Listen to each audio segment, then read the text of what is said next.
Hey guys, it's Melanie. Happy Sunday. Welcome back to another round of candle reviews. I hope you're having a fabulous weekend. So today I am going to have two candle reviews and they are both from Bath & Body Works.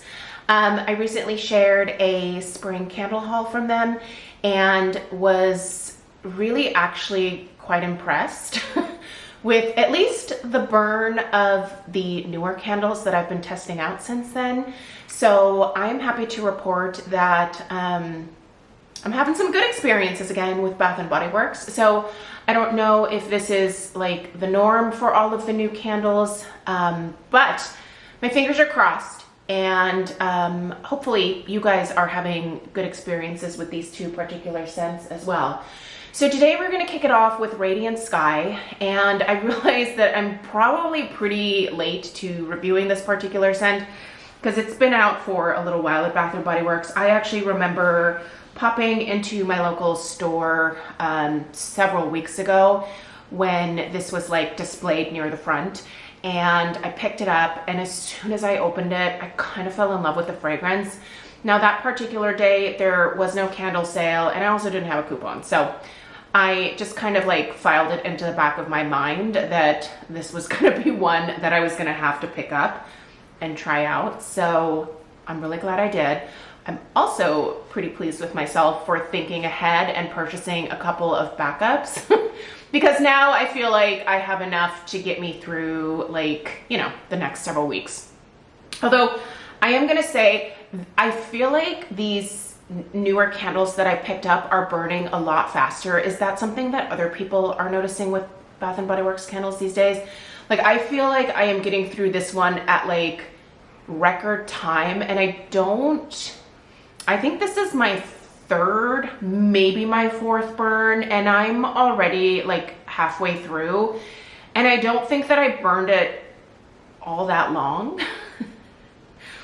With each of those burns, maybe three and a half hours. That tends to be my norm with Bath & Body Works, but I don't know. I just feel like this one's going pretty fast. That being said, it does make me feel good to like actually finish home fragrance, so I should be glad. However, when it's a really yummy one like this, I kind of don't want it to go away, at least quite this fast. All right.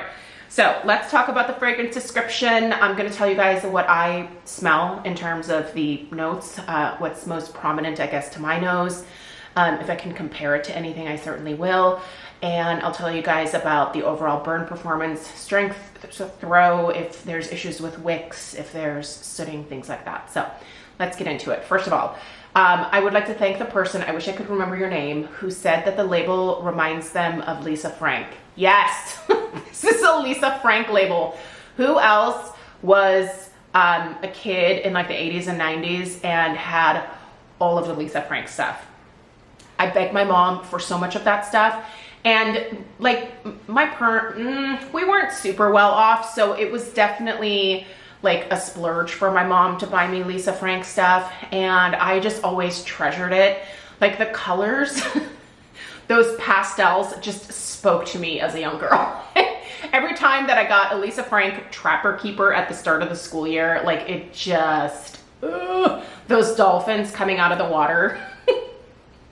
I don't know, man, just made me happy. So thank you to whoever made that Lisa Frank reference. That is absolutely what this label reminds me of. All right, what is our fragrance here?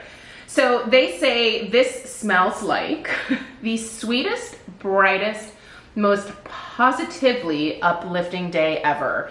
Now, I don't know about all that, but does this smell like a delicious, sweet, juicy, fruity scent? Yes, it does. All right, so what are our notes? Rays of sunshine, which is always like kind of, what does a ray of sunshine smell like? Golden mango and juicy lychee.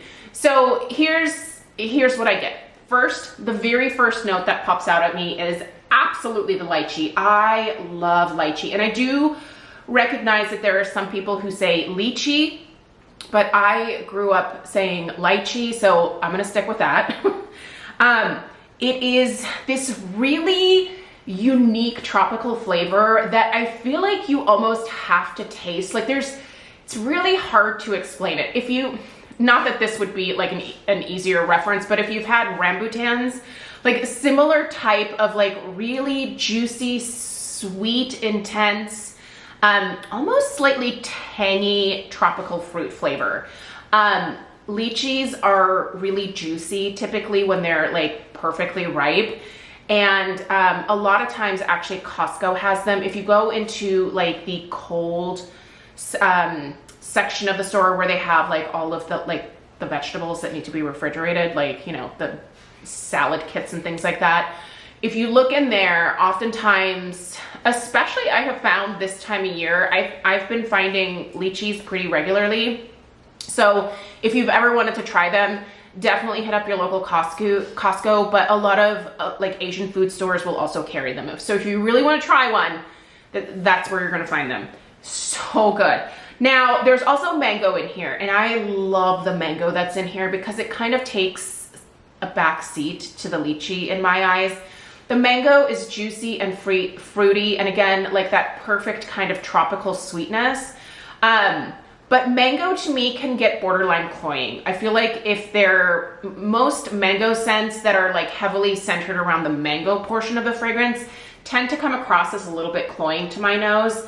But the fact that the lychee is the more prominent note here, like it just, the mango almost kind of supports the lychee, and I love it. This is such a great scent, you guys. I feel like it's been such a long time since I've tried something new from Bath & Body Works and have been crazy excited about it, but I really, really love this scent. Now, the one area where I do think I would like to see a little bit more is the strength and the throw from this one, because it's actually somewhat light to my usual Bath & Body Works experience. So I have tried this in at least 2 different rooms of the house. I tried it on my kitchen island. It really kind of got lost in the kitchen. I would put the strength and throw in the kitchen at like a 5. I mean, I smelled it, especially around like the kitchen island, but it really kind of got lost in there. Now, when I had it in the front living room where I typically film my weekly home fragrance roundup, like in there, it was more like a 6.5 to 7 in terms of strength and throw. So I think location is probably kind of important with this one. And admittedly, the airflow is a little bit better in that family room as well. But I would love for this one to be more of like an 8, 9, or 10 in terms of strength and throw. Probably not a 10. I think 10 would probably put it into the migraine category, but oh man, like this is that sweet, fruity scent that just kind of rocks my world, and I want more of it. Hands down, this is probably one of my favorite new scents this year out of probably all the candle companies. Now, please keep in mind, I have not received, at least as of me filming this video, I have not received any of my Kringle spring candles yet, and I have not received the Reserve collection that I ordered either. So this might take a back seat to some of those scents, but so far, this bad boy right here is like in the top like 1, 2 of my top 5 favorite new scents this year. Keep it around Bath & Body Works. I would love that. And if you could add just a little bit more oomph to it, that would be even better. In terms of, am I having any burn issues? I'm not. Now, I'm at the halfway point, and it usually is somewhere around here that I start noticing issues, but I'm not having any. The wicks are doing fine. The wax is melting evenly. There's no like puny wick syndrome. Nothing is smoking. Nothing is producing soot. Carbon residue is not falling into the wax. It's just performing really nicely for me. So I'm gonna give it to Bath & Body Works for this one. I'm gonna give you guys a quick overhead shot here so that you can see everything from the top, and then we can wrap this up. So there you go. There are some, you can see some wax residue bits, not wax, but like wick residue things here.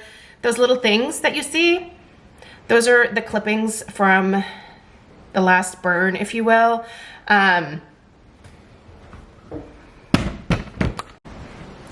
All right, so here is our overhead view of Radiant Sky. You can see actually that some of that carbon residue is dropping down into the wax at this point. That's what those little, can you see those little black things there? That's basically just carbon residue. And I am noticing a little bit of a scorch mark. I might need to trim these wicks just a touch more before burning. Speaking of wicks, those bigger black things that you see right there, those are the wick clip trimmings. I didn't bother to completely get them out before lighting the candles, so they just fell to the bottom. My bad. They didn't come out super easily when I held the candle upside down over the trash can, so I just left them there. But anyway, that is the overhead view. I hope that this review was helpful. Please let me know about your experience with Radiant Sky. I'm always curious about how you guys feel about these Bath & Body Works candles as well. So let me know if you have any questions. If you found this review helpful, definitely give it a thumbs up. Subscribe if you are new. And I will also go ahead and link this in the description box down below. I'm not sure if there's a candle sale happening this weekend, but I guess we'll see as we get a little bit closer. So thanks so much for tuning in, and I will see you guys in the next one. Take care. Toodaloo.